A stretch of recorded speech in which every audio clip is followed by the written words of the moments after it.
Nesta noite, eu gostaria de dar continuidade ao assunto que nós começamos na oportunidade anterior, quando nós falamos sobre os atributos de Deus.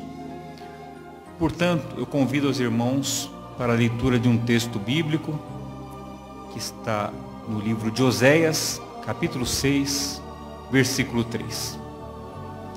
Oséias 6, versículo 3. Diz a palavra do Senhor: então conheçamos e prossigamos em conhecer ao Senhor. Amém. Até aí.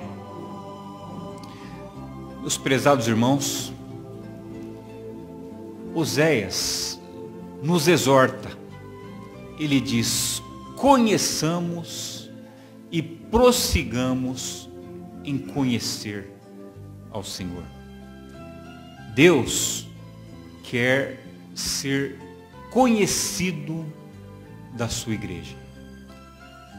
Contudo, conhecer a Deus na sua plenitude é a mesma coisa que tentar colocar o oceano dentro de um copo.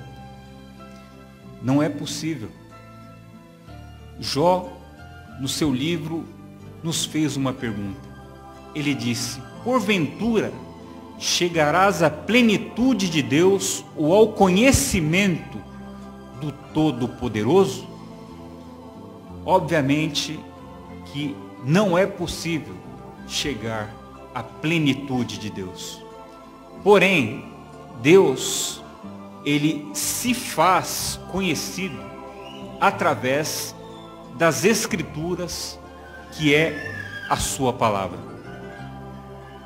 O Senhor Jesus nos diz que a nós, falando dos crentes, nos é dado conhecer os mistérios do reino de Deus, mas aos que estão de fora não lhes é dado. E Deus quer que a sua igreja o conheça. Nós falamos sobre os atributos de Deus na última oportunidade. Como o assunto é muito extenso, nós classificamos em 3 partes. Atributos de Deus em relação a si próprio, ou seja, a natureza íntima de Deus. Falamos dos atributos ativos, Deus em relação à criação. E hoje, com a graça de Deus, nós queremos falar sobre os atributos morais, ou seja, Deus em relação às criaturas morais. Nós podemos considerar que este é um culto de doutrina, porque esta prédica, esta meditação vai ser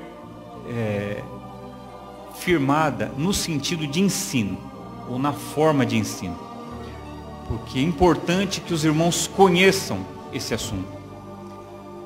Quando nós falamos sobre os atributos de Deus, antes que o mundo existisse, nós dissemos que Deus é Espírito.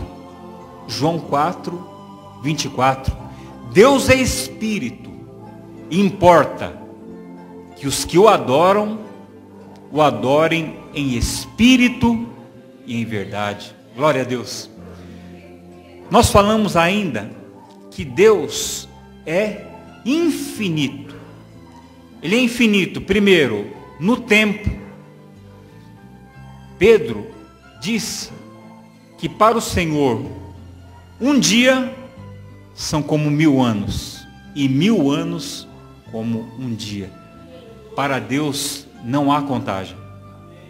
Mas nós falamos ainda que Deus é infinito no espaço. Isaías capítulo 66. Os céus são o meu trono, diz o Senhor, e a terra o escabelo dos meus pés. Glória a Deus. Então Deus é infinito no tempo e no espaço. Nós falamos ainda que Deus é único. Deuteronômio capítulo 6, versículo 4. Ouve, ó Israel, o nosso Deus é único. Não há outro Deus. Nosso Deus é único, Senhor. Continuando a revisão da pregação passada, nós falamos sobre os atributos ativos. Deus em relação ao universo. Deus é onipotente. Oni significa todo, né? Onipotente, ele tem todo o poder. Ele é onipresente. Ele está presente em todos os lugares. Ele é onisciente. Ele tem todo conhecimento. Salmo 139. Mas Deus também é sábio e soberano. Nosso Deus é soberano. Ele reina antes da fundação do mundo. Glória a Deus. E hoje nós entramos então na parte final do nosso estudo, falando sobre os atributos morais. Não é uma palavra fácil de ser ouvida. Por que não? Porque João, no capítulo 2, versículo 6 da sua primeira carta, diz: se nós dissermos que estamos nele, então nós devemos andar como ele andou. Em outras palavras, os atributos morais de Deus precisam estar na minha e na sua vida. Essa palavra talvez seja mais dura para mim do que para a igreja. Porque Tiago disse: muitos de vós não sejam mestres e nem doutores, porque receberão de Deus muito mais duro juízo.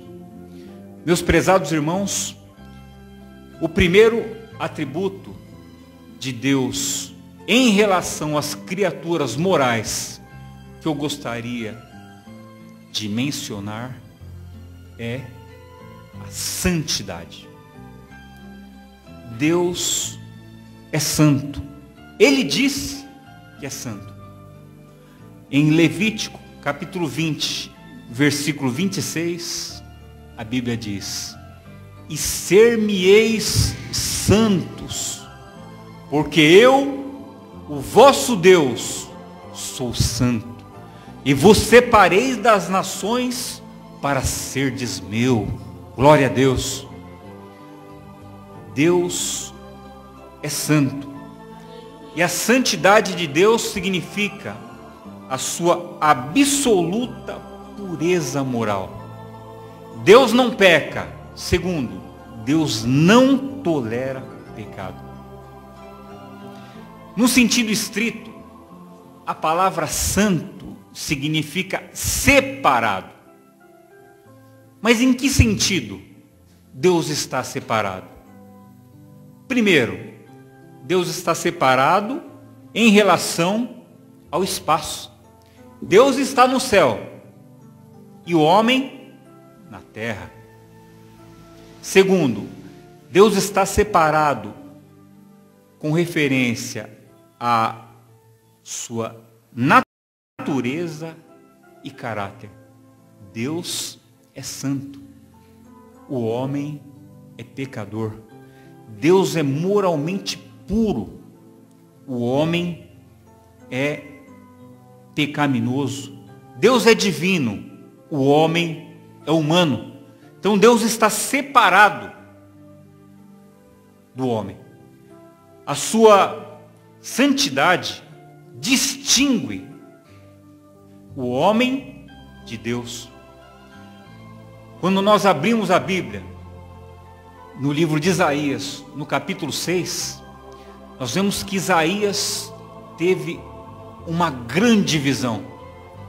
ele disse que no ano em que morreu o rei Uzias, Isaías falando, vi o Senhor num alto e sublime trono, e os serafins estavam acima dele, e cada um tinha 6 asas, com 2 cobriam o rosto, com 2 cobriam os pés, e com 2 voavam, e diziam uns para com os outros, Santo, Santo, Santo é o Senhor dos exércitos, glória a Deus.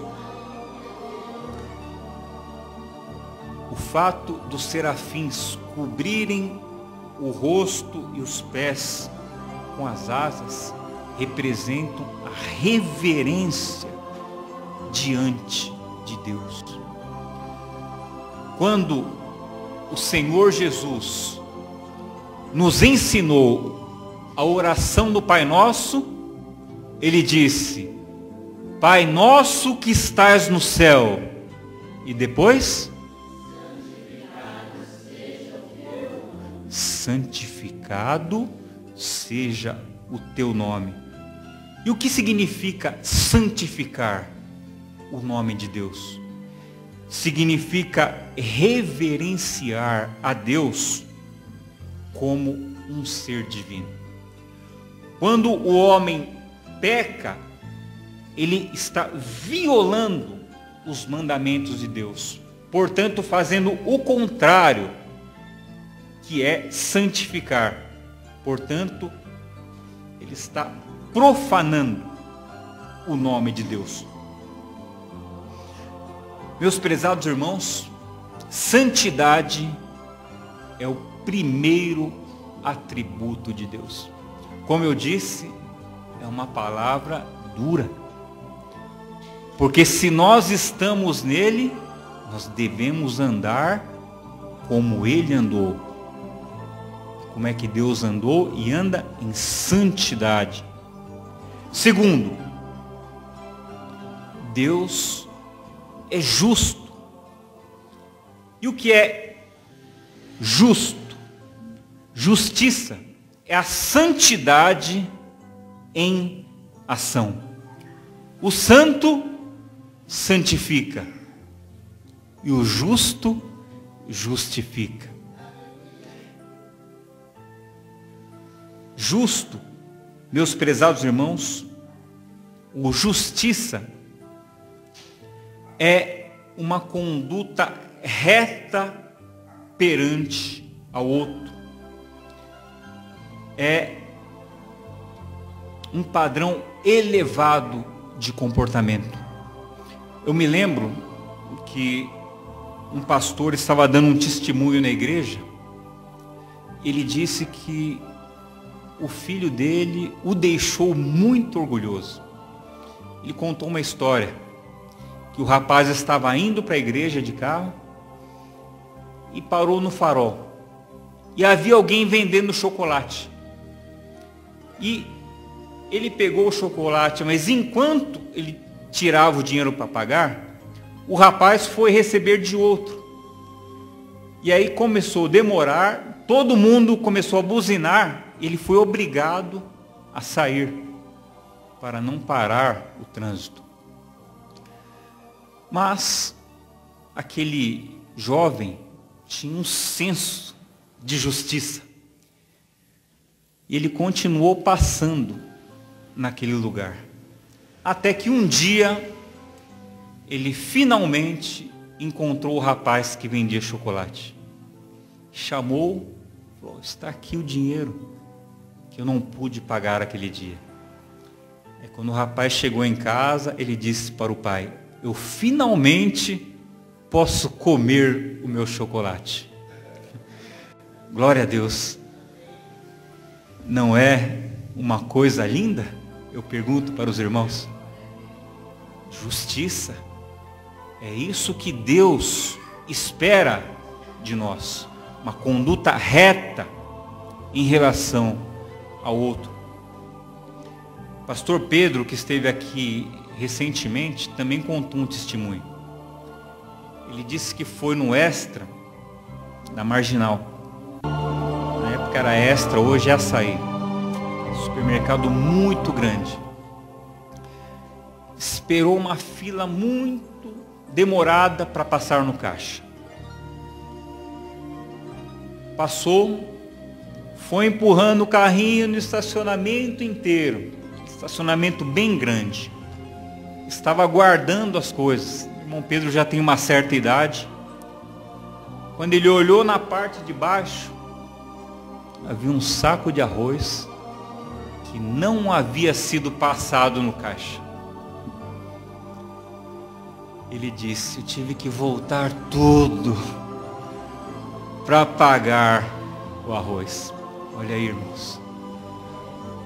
Justiça. Né?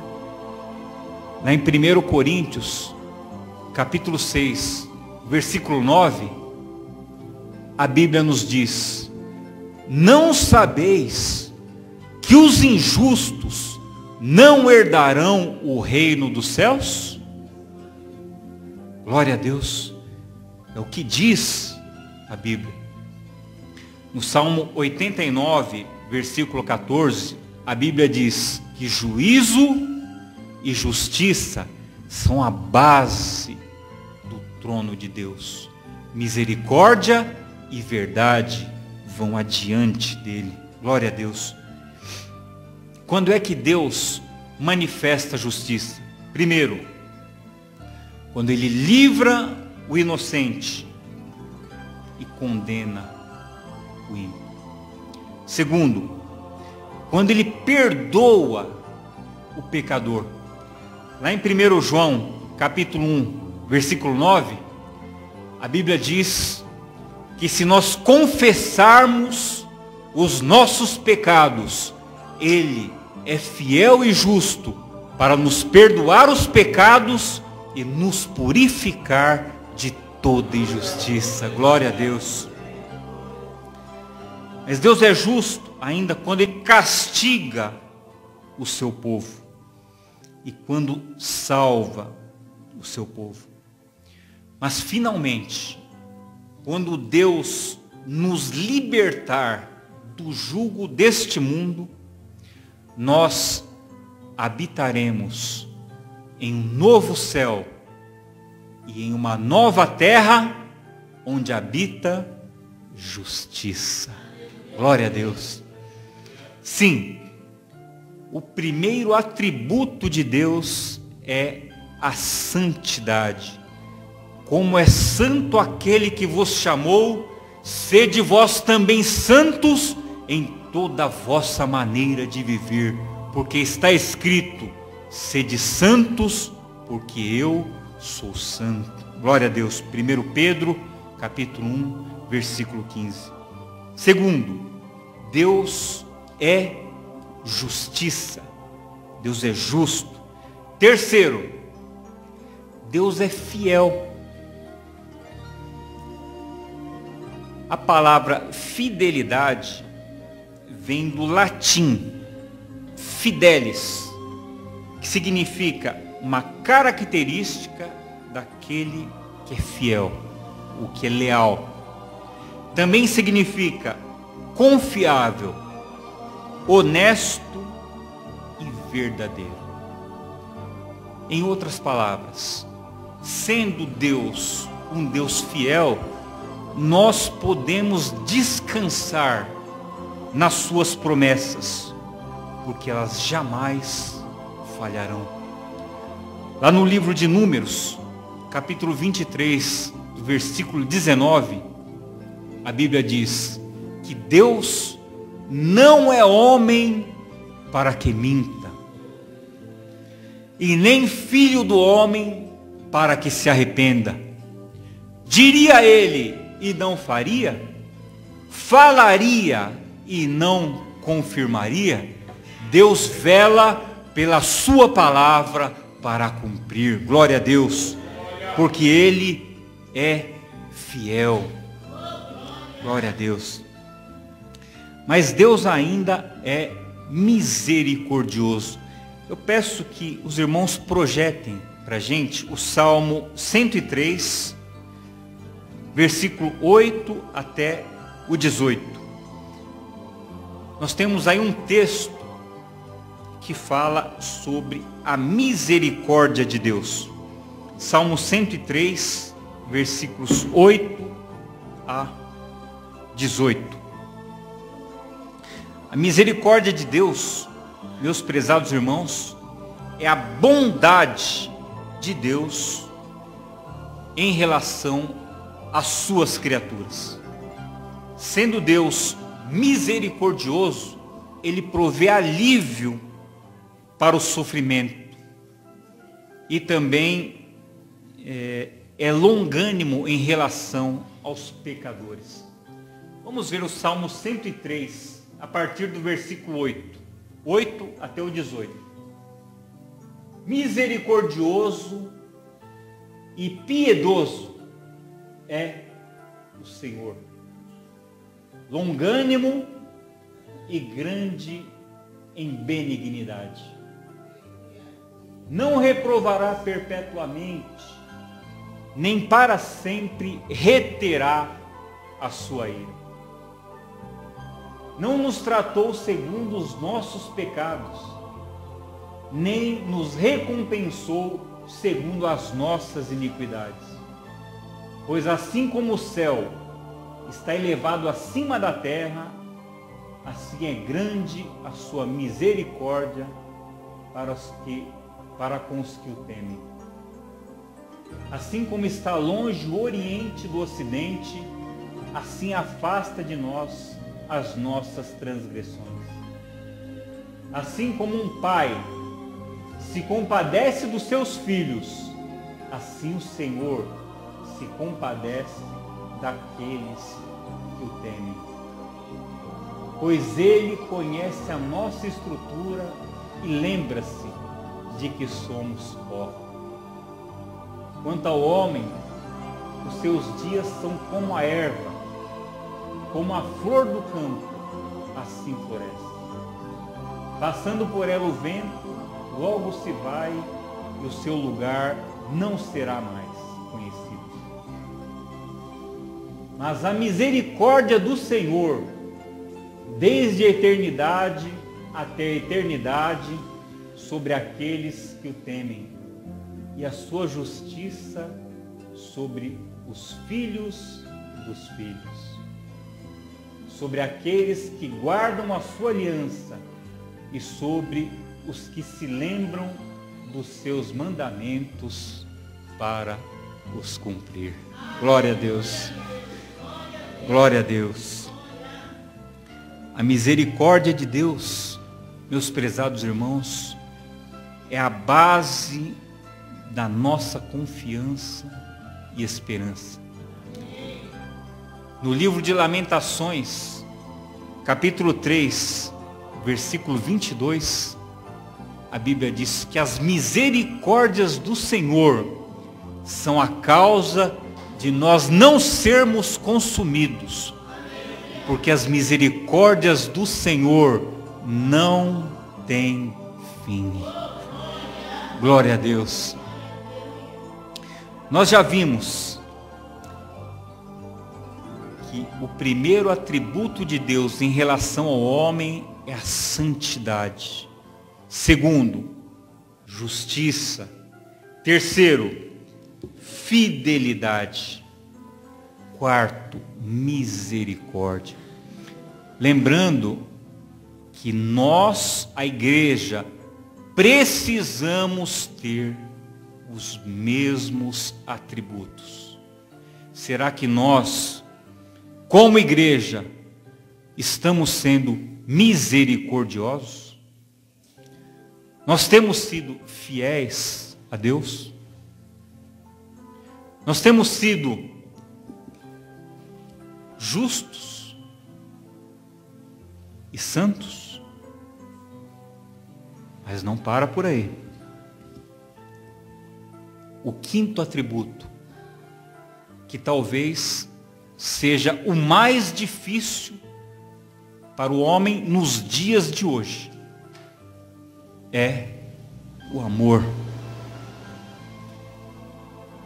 Deus é amor. Amados, amemo-nos uns aos outros, disse João, porque o amor procede de Deus, e todo aquele que ama é nascido de Deus e conhece a Deus. Quem não ama não conhece a Deus, porque Deus é amor. Glória a Deus. O amor de Deus, meus prezados irmãos, quando é descrito na Bíblia, é um amor tão grande, mas tão grande, que a Bíblia diz que ele supera até o amor da mãe. Lá no livro de Isaías, no capítulo 49, versículo 15, Isaías nos faz uma pergunta. Ele diz: pode uma mulher esquecer-se do filho que cria, de modo que não se compadeça do filho do seu ventre? Ainda que esta venha a se esquecer, eu, Deus Todo-Poderoso, não me esquecerei de ti, porque trago na palma das minhas mãos o teu nome escrito. Glória a Deus. Deus não esqueceu de você, não. Ele tem o seu nome escrito nas palmas das mãos dele. Ele te trouxe aqui nesta noite para te abençoar. Glória a Deus. Glória a Deus. Glória a Jesus. O amor de Deus, meus prezados irmãos, é o atributo através do qual Ele, o Senhor, deseja ter comunhão com a sua criatura, mais especialmente com aqueles que são lavados e remidos no sangue do Senhor Jesus. Glória a Deus. Ele quer ter comunhão com aqueles que foram santificados em caráter. Notemos a descrição do amor de Deus no livro de 1 Coríntios, capítulo 13. Eu peço por gentileza que projete para a gente 1 Coríntios, capítulo 13. Eu gostaria de ler junto com a igreja. Paulo nos dá um texto importantíssimo sobre o amor. Eu disse anteriormente que esse talvez seja o atributo mais difícil, mais escasso. Mas amar, meus prezados irmãos, não é apenas um sentimento, é uma decisão. Quando um jovem chegou diante de Jesus e disse: Senhor, qual é o maior mandamento?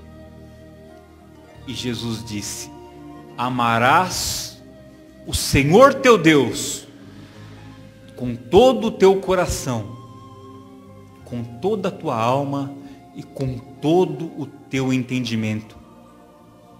E o segundo é semelhante a este: amarás o teu próximo como a ti mesmo. Será que nós estamos amando o nosso próximo como a nós mesmos?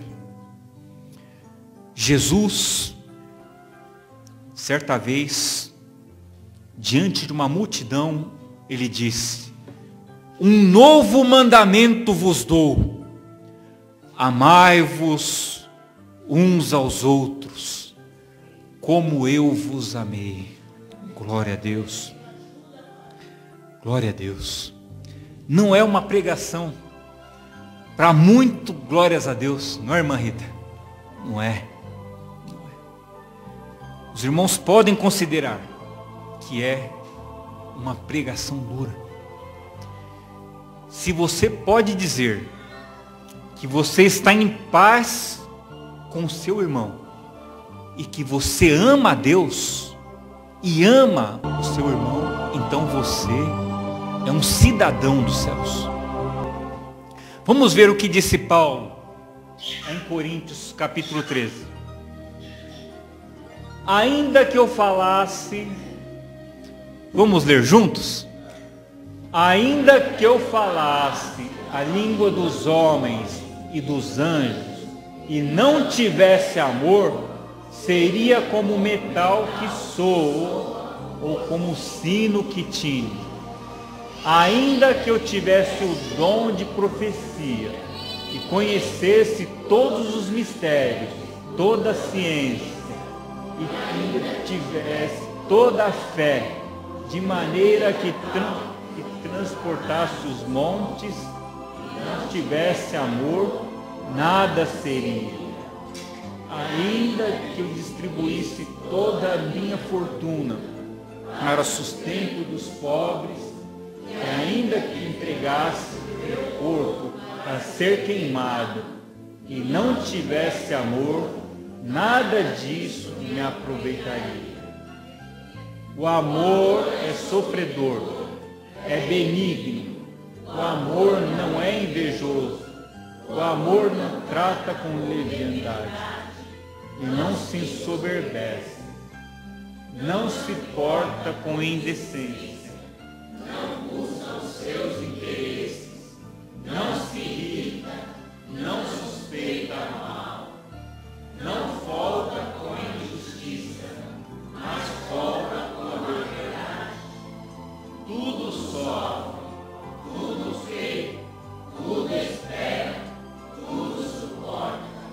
O amor nunca falha, mas havendo profecias, serão aniquiladas, havendo línguas, cessarão, havendo ciência, desaparecerá. Amém. Glória a Deus. Até aqui.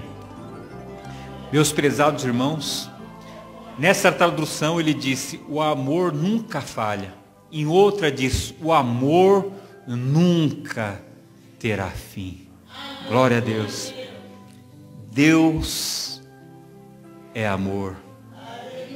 Glória a Deus. Finalmente, o último atributo que eu gostaria de mencionar é a bondade. Naum, capítulo 1, versículo 7. Deus é bom, é uma fortaleza no dia da angústia e conhece os que confiam nele. Bondade é o atributo através do qual Deus concede vida para as suas criaturas. Nós devemos ser gratos a Deus, principalmente na hora em que nós nos alimentamos. Antes de comer, é importante os irmãos agradecerem a Deus pela sua bondade, por ter provido o alimento para nós. Os irmãos já imaginaram que se Deus fechar o céu e não chover, não tem mais colheita? Sem a colheita, como é que os animais se alimentam? Como é que a comida chega no nosso prato? Há mais ou menos 30 anos atrás, eu estava aqui nessa igreja e alguém falava, não esqueça de agradecer a Deus quando a gente vai se alimentar. Às vezes eu vou comer e comecei, aí eu lembro, esqueci de agradecer. O irmão disse exatamente isso. Eu nunca esqueci. Já fazem uns 30 anos que eu não como sem agradecer a Deus. Vejam, meus prezados irmãos, que a palavra de Deus é viva e eficaz, mais penetrante do que espada alguma de dois gumes. Ela penetra até a divisão da alma e do espírito, juntas e medulas. A palavra de Deus tem direção. Deus, meus prezados irmãos, é bom. No Salmo 73, versículo 1, o salmista disse: verdadeiramente Deus é bom para Israel, para aqueles que têm o coração justo. Uma certa vez, dentro de uma empresa, uma pessoa chegou para outra e disse: você sabe a última a respeito do fulano de tal? Obviamente se tratava de uma fofoca. E a pessoa que ia ouvir falou: espera um pouquinho. Antes de você me falar, o que você vai dizer já passou pelo crivo das 3 peneiras? Mas que peneira? A primeira peneira é a peneira da bondade. Você está sendo bom, o bondoso com a pessoa da qual você vai me falar?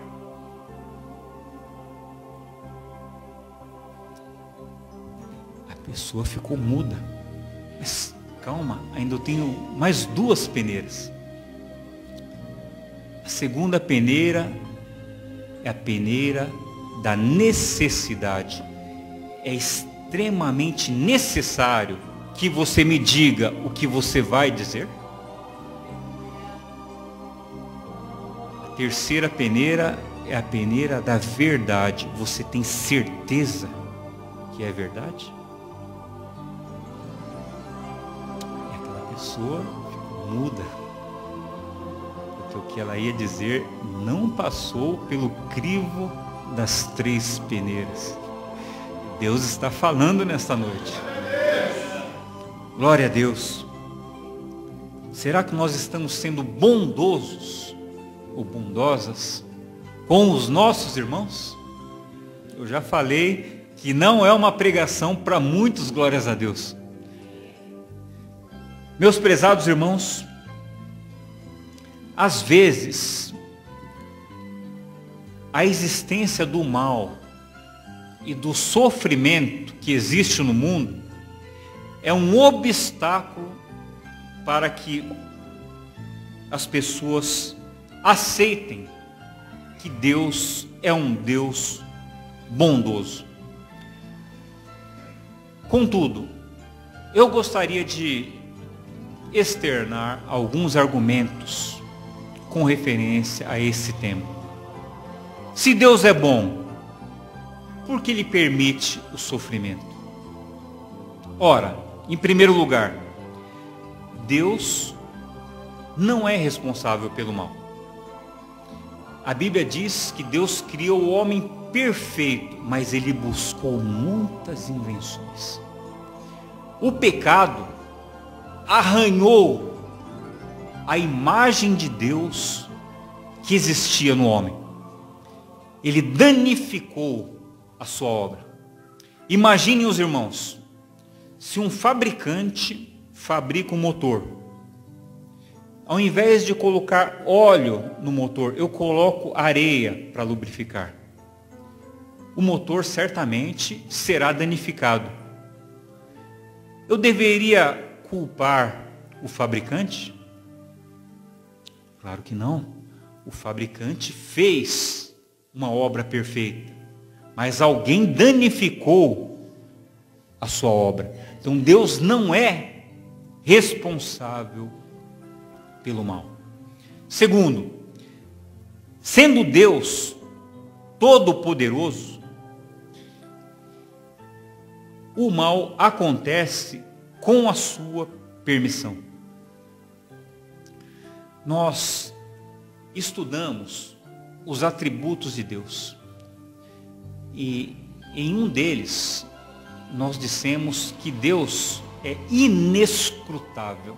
Uma palavra difícil.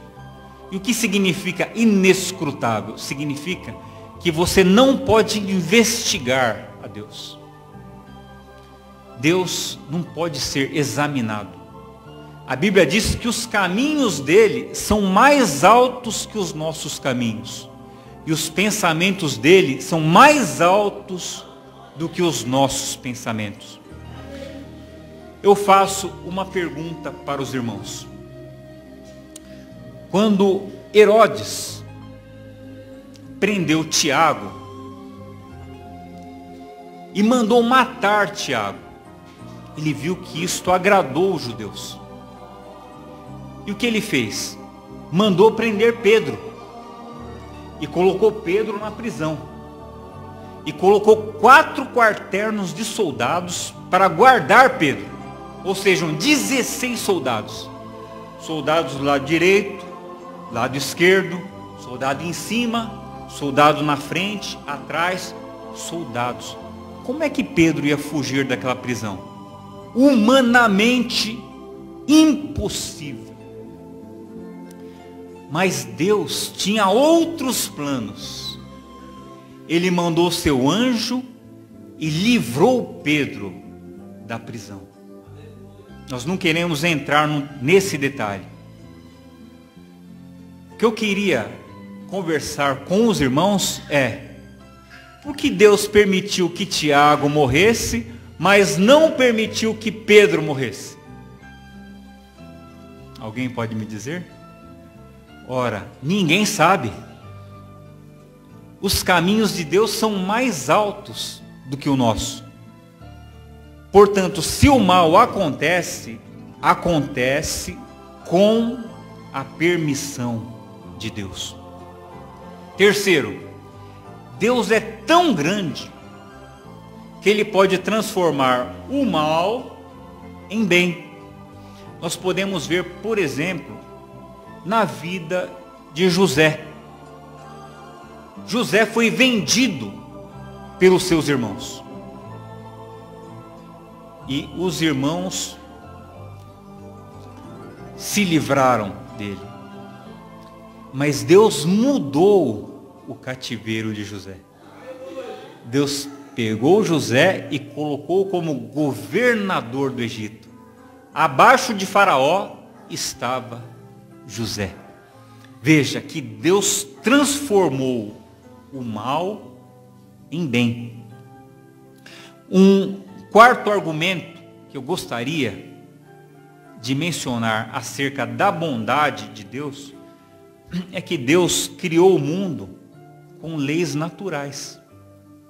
Veja, nós temos, por exemplo, a lei da gravidade. Se eu soltar essa caneta, ela cai. Por quê? Porque a lei da gravidade diz que a Terra atrai os corpos para si. Quando eu solto essa caneta, ela jamais vai subir. Ela sempre vai cair.